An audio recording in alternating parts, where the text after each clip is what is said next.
दोस्तों, आपका हमारे चैनल सरकारी नौकरी पर स्वागत है। आज हम रामन अनुसंधान संस्थान बेंगलुरु में लाइब्रेरियन और वैज्ञानिक की पोस्ट के बारे में जानकारी साझा करेंगे। इसके लिए फॉर्म भरने की लास्ट डेट 6 जनवरी 2026 है। लाइब्रेरियन के लिए एक पोस्ट, वैज्ञानिक ए के लिए एक पोस्ट है।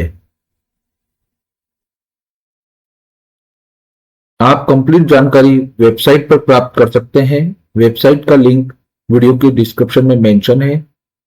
प्लीज आप चैनल को सब्सक्राइब करें और वीडियो को लाइक, शेयर, कमेंट करें। Thank you.